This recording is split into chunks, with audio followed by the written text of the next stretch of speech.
Buenas tardes. ¿Se escucha bien? Buenas tardes, profesor. Lo escuchamos. Bueno, vamos a comenzar.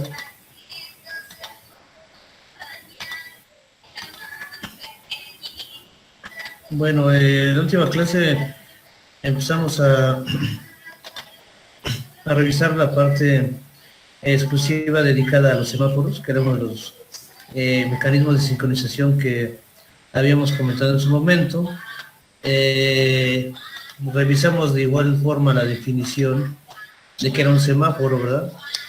Y pues vimos la diferencia que había entre unos semáforos y una variable pues tradicional, una variable entera. Decíamos que pues el semáforo se va a inicializar con algún valor, por lo general puede ser cualquier valor, pero pues generalmente es un número positivo, y que solamente con las operaciones, bueno, solamente voy a poder incrementarlo o decrementarlo en una unidad, es lo que hemos venido manejando. Y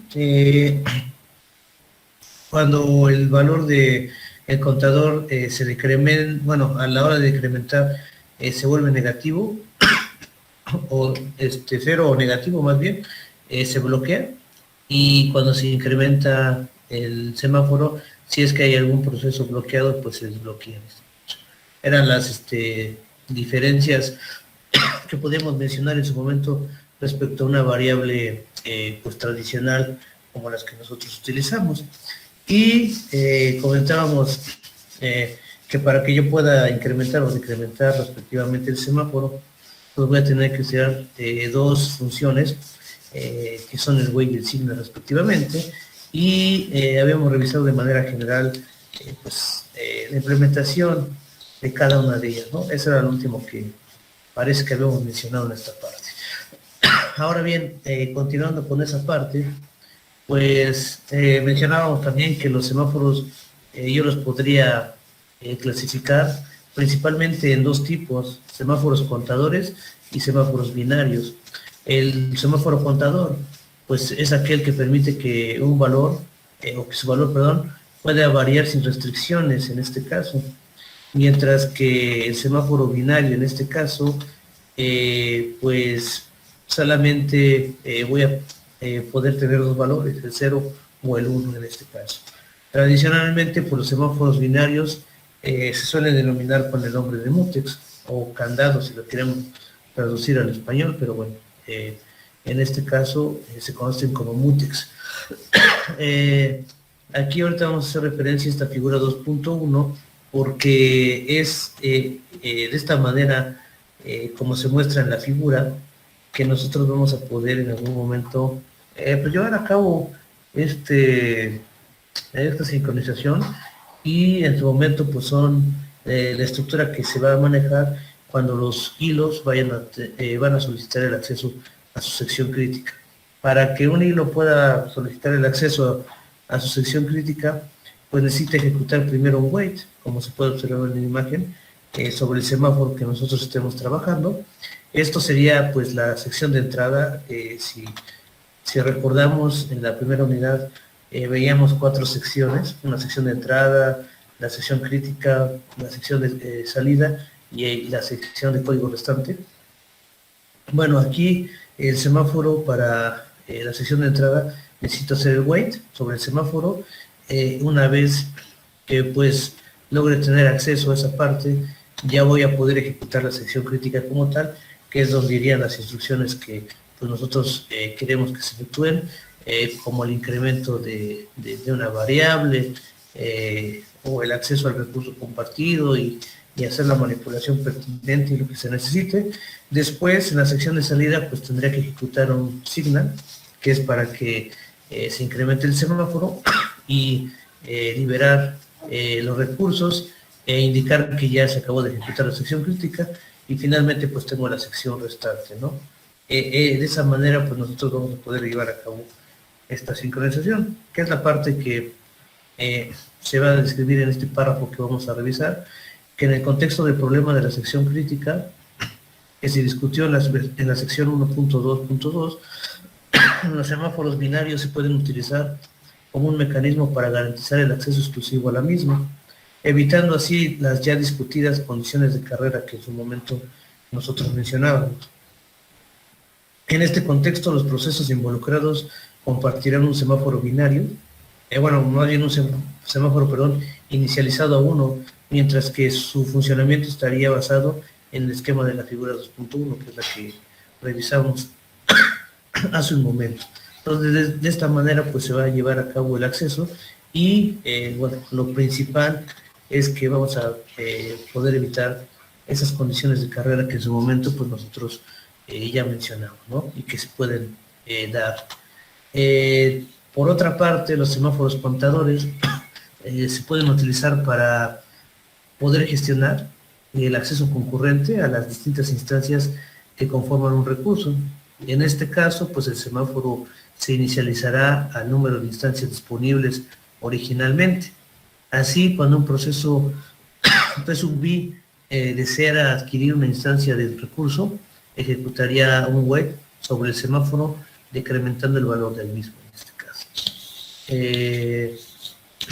Aquí tenemos este ejemplo de sincronización entre procesos mediante semáforos. Ahorita nos los van a describir aquí más abajo, pero bueno, vamos a observar que pues tengo 3 procesos ahí.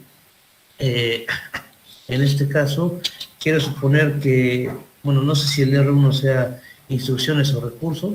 Quiero suponer que son instrucciones que se tienen que ejecutar: el proceso 1, el proceso 2, el proceso 3. Sin embargo, ahí podemos observar que pues tenemos unas flechitas azules con unas letras A, B, C y D, en este caso, que creo que me identifican los semáforos que yo tendría que utilizar para esta sincronización. De hecho, pues aquí se puede observar que el proceso 1 pues va a ejecutar sus dos primeras instrucciones. Sin embargo, creo que la flechita, ahorita que lo expliquemos más abajo, significa que R1 no puede ejecutarse antes de que se haya ejecutado S1, que es la instrucción del proceso 2 en este caso. Se tendría que ejecutar primero S1 para que después se pueda ejecutar esta R3. De igual forma, el R3 se tendría que ejecutar antes de que se ejecutara S4. Ahorita vamos a ver la explicación, pero si mal no recuerdo es lo que significa. Y aquí, por ejemplo, S3 no se puede ejecutar hasta que se haya ejecutado primero T2, y S4 no se puede ejecutar hasta que se haya ejecutado T3 primero. Por eso aquí vemos que hay un wait sobre A, que es el semáforo, es decir, tiene que esperar en este caso el proceso 1. Aquí en el P2 tengo S1 y luego tengo un signal sobre el semáforo, que quiere decir que pues, se tiene que ejecutar primero S1, después liberarlo para que entonces ya pueda posteriormente seguir P1 en su instrucción R3. Y después aquí tengo un signal sobre B, porque se tiene que ejecutar primero el R3 para que aquí, como se puede observar, después de S3 se hace el wait sobre el semáforo B y también se hace el semáforo sobre el wait sobre el semáforo D, que es el S4 que está aquí. Aquí está el signal sobre el semáforo D y aquí está el signal sobre el semáforo C. De esa manera es como pues se sincronizaría esto y pues aparentemente podría yo ya librarme de esas dichosas condiciones de carrera que en algún momento mencionamos. Ahorita yo creo que más abajo nos van a describir la imagen, pero bueno, la revisamos en este momento. Por el contrario, cuando un proceso P sub I liberara dicha instancia, de acuerdo al esquema que mencionábamos anteriormente, cuando se ejecuta el signal, entonces, pues lo que se va a hacer es incrementar el valor del mismo, ¿no? En este caso. Si el semáforo, por alguna extraña razón, llegase a 0, entonces todas las instancias del recurso estarían ocupadas. Y ante esta situación, si otro proceso P sub j ejecutara un wait, entonces, pues de acuerdo a la teoría que hemos mencionado, pues se tendría que bloquear hasta que el valor del semáforo sea mayor que 0, es decir, hasta que otro proceso ejecutara un signal en este caso. Los semáforos, como se comenta, pues también se usan para sincronizar eventos, delimitando hasta qué punto puede llegar un proceso ejecutando su código, antes de que otro proceso, como se menciona ahí, alcance otro punto de su código. La figura 2.3, es la que revisábamos hace un momento, pues muestra la estructura de 3 procesos, P sub 1, P sub 2 y P sub 3, en base a sus instrucciones y los puntos de sincronización entre dichos procesos. Un punto de sincronización está representado mediante las líneas azules en la figura y especifica si una instrucción de un proceso se ha de ejecutar obligatoriamente antes que otra instrucción específica de otro proceso. Para cada punto de sincronización se ha definido un semáforo binario distinto inicializado al valor de 0. Por ejemplo, el punto de sincronización asociado al semáforo A implica que la operación S1 del proceso P sub 2 se tiene que ejecutar antes que la operación R3 para que el proceso P sub 1 pueda continuar su ejecución. ¿Qué es lo que les estaba comentando? Aquí, antes de que se ejecute R3, pues primero se tuvo que haber ejecutado S1, y si no se ha ejecutado, pues no se va a poder ejecutar R3 y no va a poder continuar el proceso 1. De igual forma, aquí en la instrucción S4 del proceso 2 no se va a poder ejecutar si antes no se ha ejecutado R3. Del mismo modo ocurre aquí, la instrucción S3 de P sub 2 no se va a poder ejecutar hasta que se haya ejecutado el T2 del proceso 3, y el S4 no se va a poder ejecutar hasta que no se haya ejecutado la instrucción T3 del proceso 3. Y es lo que está representado con los wait y signal respectivamente que tenemos ahí. Entonces es lo que significa en este caso. En este caso, además de estos aspectos básicos que conforman la definición de un semáforo, también es importante considerar las siguientes consecuencias que se derivan de pues, dicha definición. Quisiera decirles que no hay inconvenientes, pero bueno, la realidad es que sí. Estas consecuencias, como se mencionan, pues en general no es posible conocer si un proceso se bloqueará después de decrementar el semáforo. La teoría nos dice que tendría que ser así, que cuando el contador sea cero o más bien sea negativo, el proceso tiene que bloquear. No lo sabemos si realmente vaya a hacerlo. La teoría dice que sí, pero en la práctica pudiera darse la excepción de que no se bloqueara el proceso como tal, lo cual pues en algún momento nos acarrearía un problema. En segundo lugar, tampoco es posible conocer qué proceso se despertará en caso de que haya alguno bloqueado después de que se incremente el semáforo. Tampoco, si tengo más de un proceso que está bloqueado, inclusive aunque tenga uno, como se comenta ahí, la teoría me dice que efectivamente cuando el valor del semáforo sea positivo, pues tiene que desbloquear. Sin embargo, pudiera darse el caso también de que no sea el caso pertinente. Y si tengo dos, no voy a saber cuál de los dos procesos o hilos va a ser el que se despierte.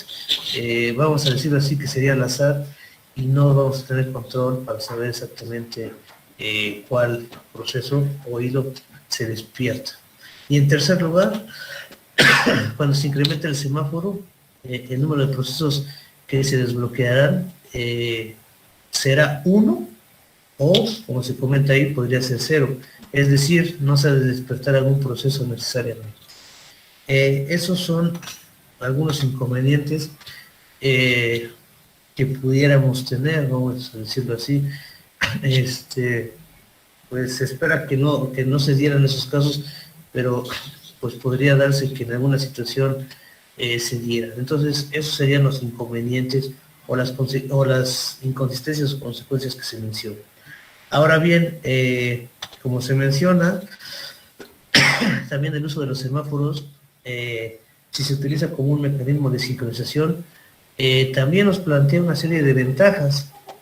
Estas derivadas en parte de su simplicidad, que es lo que hemos comentado.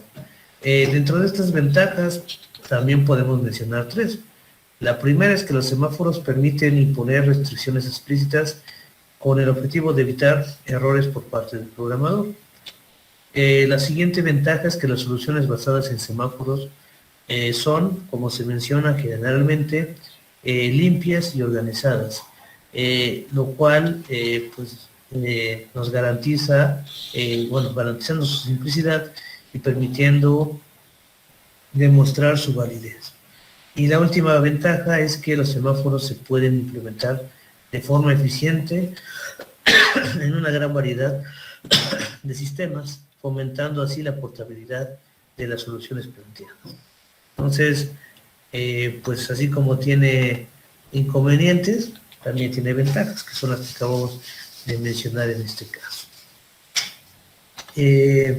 Y antes de discutir los semáforos en POSIX, es importante destacar que la definición de semáforo discutida en esta sección requiere de lo que se conoce como una espera activa. ¿A qué se refiere esto? Bueno, mientras un proceso está en su sección crítica, cualquier otro proceso que intente acceder a la suya, pues deberá ejecutar de manera continuada un bucle en el código de entrada. Este esquema basado en la espera activa, pues realmente hace que se desperdicien miles de ciclos de CPU en un sistema multiprogramado, aunque tiene la ventaja de que no se producen cambios de contexto.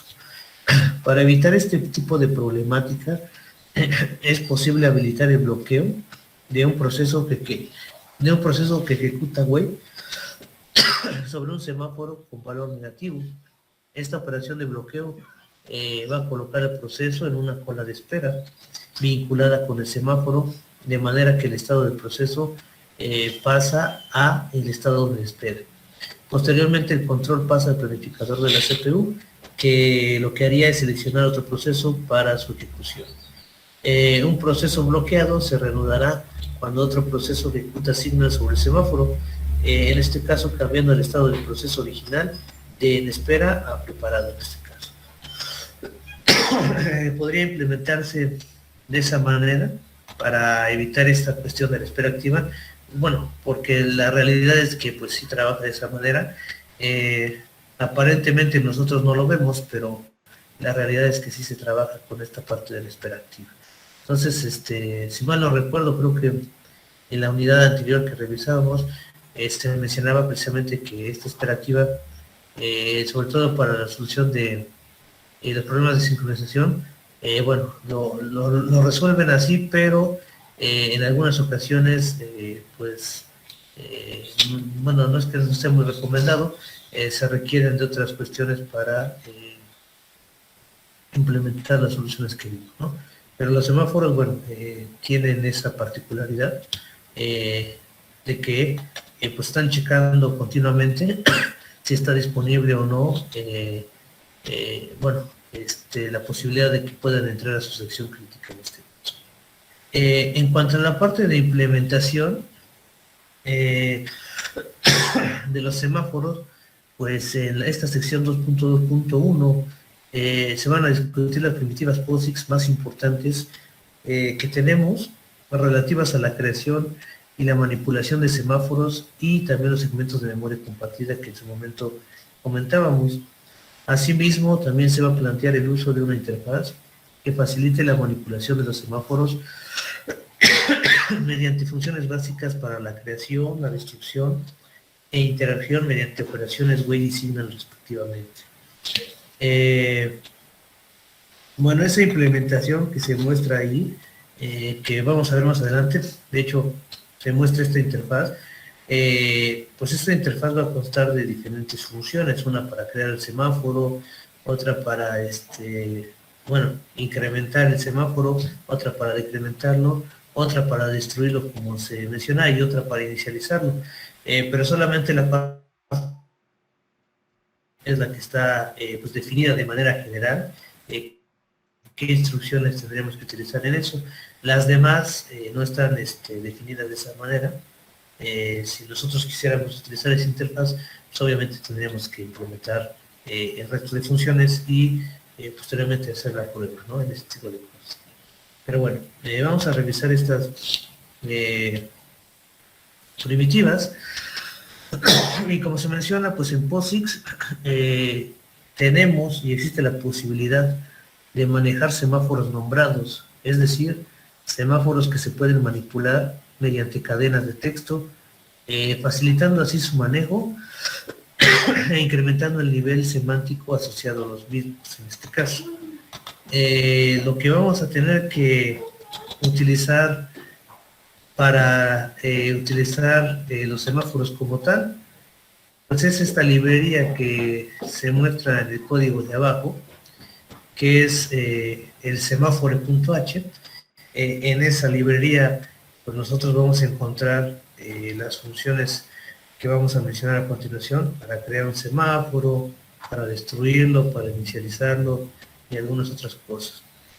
Así como vimos en su momento que el pthread era para crear hilos, con el pthread create, pthread join para esperar y algunas otras cosas, pues en esta librería del semáforo pues voy a tener esas primitivas. De hecho, aquí está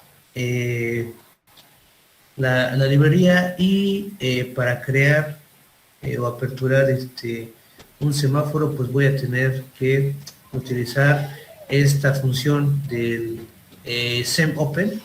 Me parece que esa es ¿cómo se llama? La librería que, bueno, la forma que nosotros tenemos. Ahorita nos van a hacer el comentario aquí de la descripción, pero como se menciona aquí en el siguiente listado de código, se muestra la interfaz de la primitiva semopen, que es utilizada, como su nombre lo dice, pues para abrir un semáforo nombrado. Tengo dos variantes de este semopen. una que tiene 4 parámetros, que son los que podemos observar aquí: el nombre del semáforo, un valor entero para banderas, tipo de permisos en este caso, y el valor inicial con el que va a iniciar el semáforo. O tengo esta otra implementación o esta otra forma donde simplemente pues le paso el nombre del semáforo y las banderas respectivas en este caso. Cualquiera de las dos cuestiones las podemos utilizar, pero creo que el que vamos a utilizar en los ejemplos va a ser la primera. Ahorita vemos ahí qué es lo que se puede mencionar al respecto, ¿no? Pero bueno, tenemos esa parte de la situación. Entonces, bueno, el valor de retorno, perdón, de la primitiva semopen va a ser un puntero a una estructura del tipo sem-t, que se utilizará para llamar a otras funciones vinculadas al concepto de semáforo en este caso. El POSIX contempla diversas primitivas para cerrar, en este caso los semáforos, principalmente el sem-close, sem-close, y para eliminar lo que sería el sem-link. Eso es para cerrar y eliminar respectivamente un semáforo, liberando así los recursos previamente creados por el semopen. Bueno, la primera primitiva, que es la de sem-close, tiene como parámetro un puntero a semáforo, mientras que la segunda solo necesita el nombre del mismo en este caso, que es un link, me parece. Aquí tenemos pues esas funciones. Aquí está el sem-close, que nada más requiere el puntero al semáforo, como se menciona, y el unlink, pues nada más necesita el nombre del semáforo para poder eliminarlo. Finalmente, las primitivas para decrementar e incrementar un semáforo se exponen a continuación. Hay que notar cómo la primitiva de incremento no va a utilizar el nombre de signal, y no utiliza el nombre de signal porque hay una librería en C que es el signal.h. Entonces, para no causar conflictos de que si hablamos del método o la librería, por eso el nombre de la función para incrementar el semáforo se llama POS en este caso, que es lo que vamos a ver ahí, en lugar del tradicional signal, ¿no? Ahí están mis dos funciones. El sem-wait, obviamente también le tengo que pasar el apuntador del semáforo, sobre el cual voy a decrementar, y el sem-post, que sería el signal para incrementar en este caso. En el presente capítulo se utilizarán los semáforos POSIX para codificar soluciones a diversos problemas de sincronización que se irán planteando en la sección 2.3, y para facilitar este proceso pues se ha definido una interfaz con el objetivo de simplificar la manipulación de dichos semáforos, el cual se muestra en el siguiente listado de código. Esta es la interfaz que se propone, donde pues tenemos ahí pues obviamente la librería del include semáforo.h. Ahí tenemos palabras reservadas, que es el type-def, si mal no recuerdo, para identificar, creo que una variable de tipo entero que le llaman bool. Se declaran, pues en este caso, dos constantes para el valor de falso, que es 0, y para el valor de verdadero, true, que es 1. Tengo estos siguientes métodos: el sem-t asterisco crear-sem, que pues requeriría de estos dos parámetros, el nombre y el valor con el que se va a inicializar el semáforo y el nombre que le vamos a dar. Como se menciona ahí, esa función me va a permitir crear un semáforo utilizando pues, primitivas POSIX. Si quiero obtener un semáforo POSIX ya existente, pues tengo este método sem-t asterisco get-sem, donde simplemente le paso el nombre del semáforo para ver si si ya existe o no en este caso. Para cerrar un semáforo POSIX, pues en este caso tengo el método destruir -sem, donde le paso el nombre del semáforo, y con eso voy a cerrar el semáforo. Y si quiero incrementar el semáforo, pues ahí tengo el método signal-sem. Ahí como es un método, pues no me causaría conflicto ese nombre, porque es signal-sem. Le tengo que pasar obviamente el semáforo y el wait en este caso. Esa es la interfaz que en algún momento pues a mí me facilitaría trabajar con los semáforos, obviamente. Todas esas funciones que están ahí, pues yo tendría que implementarlas y describir qué es lo que va a hacer cada una. Por ejemplo, la de crear semáforo, pues ahí tendría que utilizar dentro de, ¿cómo se llama?, de la implementación como tal, pues tendría que mandar a llamar aquí a la primitiva send-open, que era la que mencionaba, pasarle el nombre, el valor y los otros parámetros que tenemos ahí, y con eso me creé el semáforo con el nombre respectivo y con el valor que uno le esté dando. En la parte de obtener, simplemente yo creo que habría que utilizar como un return, yo creo, porque es nada más para obtener un semáforo. Pues nada más. En la de cerrar, pues ahí habrá que ver si tendríamos que utilizar las dos opciones, el close y y la otra función que era para eliminar, pues era el semunir, no sé si ahí vayan las dos. Para incrementar el semáforo, pues ahí tendremos que llamar a la función sem-wait, y para incrementar, pues el sem-post, respectivamente, parece ser.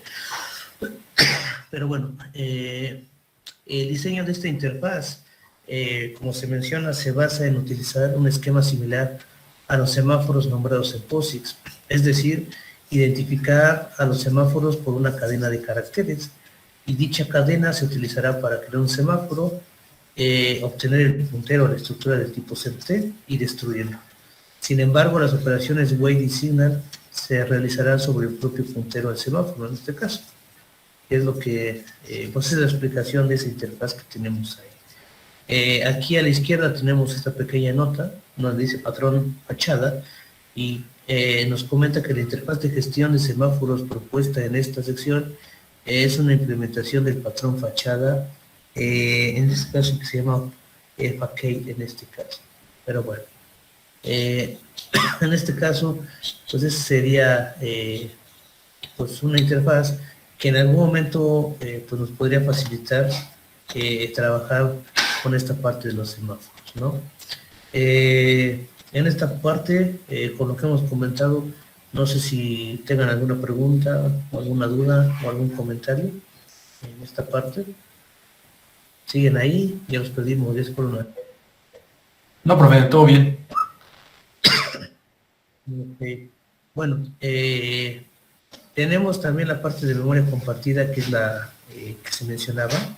En esa parte de memoria compartida, bueno, los problemas de sincronización entre procesos por lo general suelen integrar algún tipo de recurso compartido, cuyo acceso precisamente hace necesario el uso de algún mecanismo de sincronización como los semáforos. El recurso compartido en cuestión puede ser un fragmento de memoria, por lo que resulta relevante estudiar los mecanismos proporcionados por el sistema operativo para dar soporte a la memoria compartida. En esta sección en particular que estamos revisando, se discute el soporte POSIX para memoria compartida, haciendo especial hincapié, igual que en el caso de los semáforos, pues en las primitivas proporcionadas y en un ejemplo particular. Bueno, la gestión de memoria compartida en POSIX va a implicar lo siguiente. Primero, obviamente, la apertura o la creación de un segmento de memoria compartida asociada a un nombre particular, y esto lo voy a lograr mediante la primitiva chm-open de este POSIX. Con esta función o primitiva, que es el chm-open, pues yo voy a poder aperturar este espacio de memoria compartida. Ese CHM creo que es también las siglas de algún nombre, en este caso creo que es Shared Memory. Entonces, para no escribir todo, por eso es CH y M de memoria compartida. En POSIX, los segmentos de memoria compartida, como se menciona, actúan como archivos en memoria, Una vez abiertos, es necesario establecer el tamaño de los mismos mediante esta instrucción o esta primitiva, el ftruncate, para posteriormente mapear el segmento al espacio de direcciones de memoria del usuario mediante la primitiva mmap. Entonces, bueno, aquí podemos observar que entonces si en algún momento nosotros requerimos para algún problema reservar un espacio de memoria compartida, pues lo primero que tengo que hacer es abrirlo. Tengo que utilizar el chm-open. Después tengo que establecer el tamaño de este espacio. Para eso voy a hacer la función ftruncate que está ahí. Y luego tengo que mapear eso a un espacio ya de memoria física como tal. Para eso voy a utilizar la función mmap en este caso. Y una vez que pues cree el espacio compartido, lo utilice, pues entonces ya voy a poder liberarlo, así como en una lista ligada. Ustedes crean ese tipo de cosas y al final liberan, pues aquí también vamos a tener ese tipo de cosas. No sé si es el unmap para mapear al final, porque una vez que tengo el segmento de memoria compartida, pues lo tengo que desmapear y luego destruir en este caso. Creo que suponer que ahorita nos van a especificar esas partes, pero pues demás, es el proceso que se hace comúnmente. Bueno, a continuación se expondrán las primitivas POSIX necesarias para la gestión de segmentos de memoria compartida, y más adelante se va a plantear un ejemplo concreto para compartir una variable entera. Aquí están las primitivas para la apertura, que es el open, y para destruir bueno, no sé si para destruir, bueno, supongo que sí, para delegar el espacio de memoria compartida. Esas funciones están en otra librería, en este caso es la librería mman.h. Ahí voy a encontrar esas funciones. Quiero suponer que el M es de memory y man de manager, que tiene que ver con la administración de memoria, entonces por eso es mman.h, tiene que ver con todas esas cuestiones, perdón. Y aquí está el chm open, pues le tengo que pasar estos tres parámetros: el nombre del segmento, las banderas y los permisos que se van a tener. Y este chm-unil pues nos va a devolver 0 si todo es correcto, o -1 en caso de error a la hora de pues borrar el segmento de memoria. Solamente le tengo que pasar el nombre y con eso pues lo voy a borrar, ¿no? La función open pues me va a devolver el descriptor de archivo, o también un -1 en dado caso de que hubiese algún error, ¿no? Así como los archivos, cuando ustedes lo abren, el fopen le regresa o el apuntador al archivo si se creó correctamente, o -1 si hay algún error. Exactamente lo mismo pasa en esta parte. Bueno, recordar que cuando haya terminado de usar el descriptor del archivo, es necesario utilizar close como si se tratara de cualquier otro descriptor de archivo. En este caso, pues tengo esta función close, que se va a encontrar en la librería unistd, para cerrar en este caso este descriptor de archivo o del espacio de memoria compartida que estamos utilizando. Después de crear un objeto de memoria compartida, como se explicaba, va a ser necesario establecer de manera explícita pues su longitud mediante la función ftruncate, ya que su longitud inicial es de 0 bytes. Entonces ahí voy a tener que recurrir a la función ftruncate, que pues está en estas dos librerías. Ahí tenemos otra librería que no sé si hayan utilizado ustedes en algún momento, que es el size-types, pero ahí tenemos la función. Necesita estos parámetros, el descriptor del archivo y pues la nueva longitud que va a tener. Después de que ya creamos el objeto y establecimos su longitud, pues entonces tengo que mapear el objeto al espacio de direcciones del usuario mediante la función mmap, que era lo que se comentaba. El proceso inverso se realiza mediante la primitiva amunmap. Este munmap es para desmapear esa pues ese espacio en la memoria física. Una vez que lo terminemos de utilizar, lo tengo que liberar y soltar. Entonces, vamos a decirlo así, cuando está ocupada, pues yo creo que de alguna manera al sistema operativo se le notifica que está ocupada, y con esta función, el mmap, se le notifica que pues, ya se liberó el segmento que nosotros estábamos utilizando. La función mmap se utiliza para la creación, la consulta y también la modificación de valor. Almacena en el objeto de memoria compartida, o que se almacena en el objeto de memoria compartida en este caso. Ahí tenemos la función mmap, que está en esta librería. Tiene 6 parámetros, como se puede observar. Primero, la dirección de memoria, la longitud del segmento, la parte de la protección, las banderas, el descriptor de archivo y el desplazamiento en este caso. Y aquí tenemos la otra función, el mmap, que solamente requiere 2 parámetros, la dirección de memoria y la longitud del segmento, que es la parte que pues en su momento se va a desmapear. Y ya con un link, que era la primitiva que veíamos al inicio, pues con eso ya se debería destruir el segmento de memoria compartida que nosotros pues en su momento necesitamos crear y que utilizamos, ¿no? Ahí viene ahorita el ejemplo de cómo, utilizando la parte de la memoria compartida, pero eso no lo voy a tocar, eso lo voy a dejar para la siguiente clase. Ya vamos a revisar con más detalle, con un poco más de calma ese ejemplo, donde vamos a poner en uso pues todas esas primitivas que acabamos de mencionar. ¿Alguna pregunta o algún comentario en esta parte de la memoria compartida que hemos revisado? ¿Alguna duda o algún comentario? No, profe. Ok. Bueno, en esta parte, como les comentaba, pues bueno, por hoy le voy a dejar, y ya la siguiente clase pues revisamos ese ejemplo. Y pues no recuerdo si hay algún ejemplo de semáforos como tal, creo que no.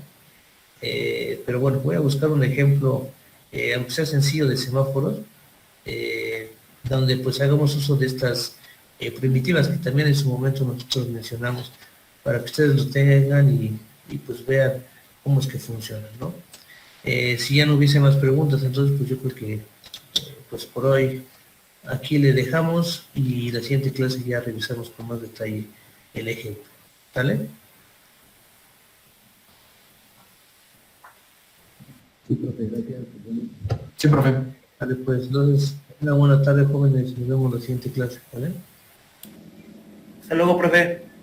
Bueno, hasta luego, buenas tardes, hasta luego.